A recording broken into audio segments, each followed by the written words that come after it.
ನಮಸ್ಕಾರ ರೀ ಎಲ್ಲರಿಗೂ, ಹೆಂಗಿದಿರಿ? ಸೊ ಇವತ್ತು ಪುಂಡಿ ಪಲ್ಯ ರೆಸಿಪಿ ಹೇಳ್ತೀನಿ. ಈ ಪುಂಡಿ ಪಲ್ಯ ಉತ್ತರ ಕರ್ನಾಟಕದ ಸೈಡ ಭಾಳ ಅಂದ್ರೆ ಭಾಳ ಫೇಮಸ್ ಡಿಶ್ ಇದು. ರೊಟ್ಟಿ ಜೊತೆ ಈ ಪಲ್ಯ ಸೂಪರ್ ಕಾಂಬಿನೇಷನ್ ಆಗ್ತೈತಿ. ಟೇಸ್ಟ್ ಅಂತೂ ಕೇಳಬೇಡ್ರಿ, ಅಷ್ಟು ಮಸ್ತ್ ಆಗ್ತೈತಿ.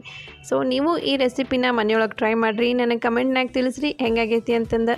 ನೀವು ಇನ್ನೂವರೆಗೂ ನನ್ನ ಚಾನಲ್ನ ಸಬ್ಸ್ಕ್ರೈಬ್ ಮಾಡಿಲ್ಲ ಅಂತಂದ್ರೆ ಸಬ್ಸ್ಕ್ರೈಬ್ ಮಾಡಿರಿ. ಈ ವಿಡಿಯೋ ಇಷ್ಟ ಆಯ್ತಂದ್ರೆ ಒಂದು ಲೈಕ್ ಮಾಡಿರಿ, ನಿಮ್ಮ ಫ್ಯಾಮ್ಲಿ ಮತ್ತು ಫ್ರೆಂಡ್ಸ್ಗೆ ಶೇರ್ ಮಾಡಿರಿ. ಸೊ ನಡೀರಿ ಪುಂಡಿ ಪಲ್ಯ ಮಾಡೋದು ಹೆಂಗಂತ ನೋಡೋಣ.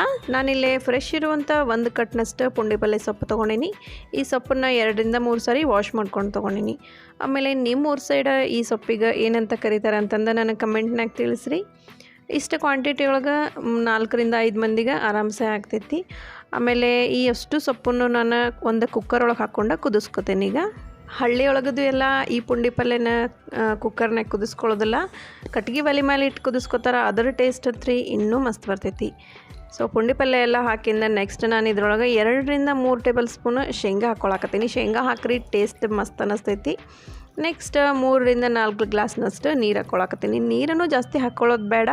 ಈ ಪುಂಡಿ ಪಲ್ಯ ಎಷ್ಟಿರ್ತೈತಲ್ಲ ಅದರ ಅರ್ಧ ನೀರು ಹಾಕ್ಕೊಂಡ್ರೆ ಸಾಕಿದೆ.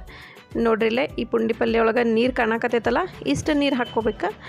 ಸೊ ನೆಕ್ಸ್ಟ್ ಇದನ್ನು ಕ್ಲೋಸ್ ಮಾಡಿ ನಾನು ಗ್ಯಾಸ್ ಮೇಲೆ ಇಟ್ಟು ಕುದಿಸ್ಕೊತೀನಿ.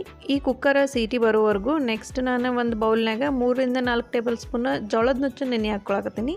ಜೋಳದ ನುಚ್ಚು ಇಲ್ಲ ಅಂತಂದ್ರೆ ನಾರ್ಮಲಾಗಿ ಉಪ್ಪಿಟ್ಟಿಗೆ ಯಾವ್ದು ರವೆ ಯೂಸ್ ಮಾಡ್ತೇವಲ್ಲ ಅದನ್ನು ಹಾಕ್ಬೋದು.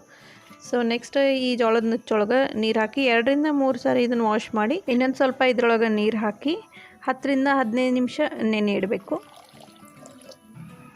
ನೆಕ್ಸ್ಟ್ ಈ ಕುಕ್ಕರ್ ಹೈ ಫ್ಲೇಮ್ ಒಳಗೆ 5 ರಿಂದ 6 ಸೀಟಿ ಆಗಿಂದ ಗ್ಯಾಸನ್ನು ಲೋ ಫ್ಲೇಮ್ ಮಾಡಿ ಒಂದು 5-6 ನಿಮಿಷ ಹಂಗೆ ಬಿಡಬೇಕು. ಅಂದ್ರೆ ಪುಂಡಿ ಪಲ್ಯ ಸೊಪ್ಪು ಇರ್ತೈತಲ್ಲ ಅದು ಚಲೋ ಕುದಿತೈತಿ. ಸೊ ನಾನಿಲ್ಲೇ ಗ್ಯಾಸನ್ನು ಲೋ ಫ್ಲೇಮ್ ಮಾಡಿ 5 ನಿಮಿಷ ಆಗಿಂದ ಗ್ಯಾಸ್ ಆಫ್ ಮಾಡಿಬಿಡ್ತೀನಿ. ಈ ಕುಕ್ಕರಿನ ಸೀಟಿ ಆರೋವರೆಗೂ ಇನ್ನೊಂದು ಪ್ಯಾನ್ ಒಳಗೆ ನಾನು 2 ಗ್ಲಾಸ್ನಷ್ಟು ನೀರು ಕುದಿಸ್ಕೊಳಕತ್ತೀನಿ. ನೆಕ್ಸ್ಟ್ ಇದ್ರೊಳಗೆ ಏನು ಪುಂಡಿ ಪಲ್ಯ ಸೊಪ್ಪು ಹಾಕಿದ್ನಲ್ಲ ಈ ಅಷ್ಟು ಸೊಪ್ಪನ್ನು ಈ ರೀತಿ ಹಿಂಗೆ ಸೋಸ್ಕೊಂಡು ತೊಗೋಬೇಕು.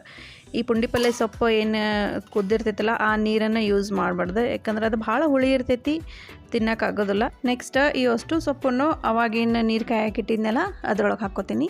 ಹಿಂಗೆ ಸಪ್ರೇಟಾಗಿ ಇನ್ನೊಂದು ಸ್ವಲ್ಪ ನೀರೊಳಗೆ ಹಾಕಿ ಪುಂಡಿ ಪಲ್ಯ ಕುದಿಸ್ಕೊಳ್ಳೋದ್ರಿಂದ ಪುಂಡಿ ಪಲ್ಯ ಸೊಪ್ಪಿಂದ ಹುಳಿ ಒಂಚೂರು ಕಡಿಮೆ ಆಗ್ತೈತಿ. ನೆಕ್ಸ್ಟ್ ಹಿಂಗೆ ಮಿಕ್ಸ್ ಮಾಡ್ಕೊಳಕತ್ತೀನಿ. ಇದ್ರೊಳಗೆ ಆಮೇಲೆ ನಾನು 1 ಸ್ಪೂನಷ್ಟು ಜೀರಿಗೆ ಹಾಕ್ಕೊಳಕತ್ತೀನಿ. 1 ಸ್ಪೂನಷ್ಟು ಉಪ್ಪು ಬೇಕಾದ್ರೆ ಟೇಸ್ಟ್ ನೋಡಿ ಆಮೇಲೆ ಹಾಕ್ಕೋಬೋದು. ಅರ್ಧ ಸ್ಪೂನಷ್ಟು ಮೆಂತ್ಯ ಕಾಳು ಹಾಕ್ಕೊಳಕತ್ತೀನಿ. ಆಮೇಲೆ 1 ಸ್ಪೂನಷ್ಟು 2 ರಿಂದ 3 ಹಸಿಮೆಣ್ಸಿನ್ಕಾಯಿ ಐತಿ, ಇದನ್ನು ಸಣ್ಣಗೆ ಹಿಂಗೆ ಕಟ್ ಮಾಡ್ಕೊಂಡು ಹಾಕ್ಕೊಂಡೀನಿ.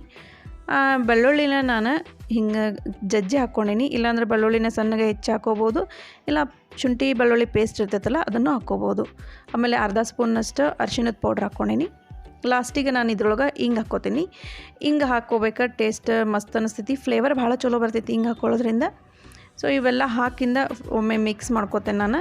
ಹಿಂಗೆ ಮಿಕ್ಸ್ ಮಾಡ್ಕೊಳ್ಳೋದ್ರಿಂದ ಉಪ್ಪು ಖಾರ ಎಲ್ಲ ಕಂಬೈನ್ ಆಗ್ತೈತಿ. ನೆಕ್ಸ್ಟ್ ಇದ್ರೊಳಗೆ ಜೋಳದ ನುಚ್ಚು ನೆನೆ ಹಾಕಿದ್ನೆಲ್ಲ ಅದನ್ನು ಹಾಕ್ಕೋತೀನಿ. 2 ರಿಂದ 3 ಸ್ಪೂನ್ ಅಷ್ಟು ಹಾಕ್ಕೋಬೇಕು. ಜೋಳದ ನುಚ್ಚು ಭಾಳ ಹಾಕ್ಕೋಬಾರ್ದು. ಸೊ 2-3 ಸ್ಪೂನ್ ಜೋಳದ ನುಚ್ಚು ಹಾಕ್ಕೊಂಡಿಂದ ಮತ್ತೊಮ್ಮೆ ಮಿಕ್ಸ್ ಮಾಡ್ಕೋತೀನಿ. ನೆಕ್ಸ್ಟ್ ಗ್ಯಾಸನ್ನು ಮೀಡಿಯಮ್ ಫ್ಲೇಮ್ ಇಟ್ಟು ಒಂದು 20 ನಿಮಿಷದವರೆಗೂ ಕುದಿಸ್ಕೋತೇನೆ ನಾನು. ಈಗ ನೋಡಿರಿ ಇದ್ರೊಳಗೆ ನೀರಿನ ಅಂಶ ಜಾಸ್ತಿ ಆಯ್ತಲ್ಲ, ಸೊ ನೀರಿನ ಅಂಶ ಎಲ್ಲ ಹೋಗೋವರೆಗೂ ಕುದಿಸ್ಕೋಬೇಕು. ಒಂದು ಸ್ವಲ್ಪ ಗಟ್ಟಿ ಆಗಬೇಕಿದೆ ಅಲ್ಲಿವರೆಗೂ ಕುದಿಸ್ಕೋಬೇಕು. ಬೇಕಿದ್ರೆ ಮೇಲೆ ಒಂದು ಮುಚ್ಚಳ ಮುಚ್ಚಿ ಕುದಿಸ್ಕೋಬೋದು. ಆಮೇಲೆ 5 ರಿಂದ 10 ನಿಮಿಷಕ್ಕೊಮ್ಮೆ ಚೆಕ್ ಮಾಡ್ಕೊತಾನೆ ಇರಬೇಕು, ಇಲ್ಲಾಂದ್ರೆ ಹೊತ್ತು ಹೋಗ್ಬಿಡ್ತೈತಿ, ತಳ ಹಿಡಿಯೋ ಚಾನ್ಸಸ್ ಇರ್ತೈತಿ. ಜೋಳದ ನುಚ್ಚು ಅಂತ ಅಷ್ಟೇ ಅಲ್ಲ, ಇದ್ರೊಳಗೆ ಉಪ್ಪಿಟ್ಟಿನ ರವೆ ಹಾಕಿದ್ರೂ ಅದನ್ನು ಭಾಳ ಹಾಕಕ್ಕೆ ಹೋಗ್ಬಾರ್ದು. ಆಮೇಲೆ ನೋಡಿರಿ ಇದು ನೀರನ್ನ ಐತಿ ಇನ್ನು. ಸೊ ಈ ರೀತಿ ನೀರು ಐತಲ್ಲ ಇದೆಲ್ಲ ನೀರು ಹೋಗೋವರೆಗೂ ಕುದಿಸ್ಕೋಬೇಕು. ನೋಡ್ರಿ ಇದು ಗಟ್ಟಿ ಆಗಾಕತ್ತೈತಿ, ಹೆಂಗೆ ಕುದಿತೈತಲ್ಲ ಹಂಗೆ ಗಟ್ಟಿ ಆಗಾಕತ್ತೈತಿ. ಬೇಕಾದ್ರೆ ಈ ಟೈಮ್ನಾಗ ಟೇಸ್ಟ್ ನೋಡಿ ಇನ್ನೊಂದು ಸ್ವಲ್ಪ ಉಪ್ಪು, ಆಮೇಲೆ ಬೇಕಂದ್ರೆ ಇನ್ನೊಂದು ಸ್ವಲ್ಪ ಖಾರ ಹಾಕ್ಕೋಬೋದು.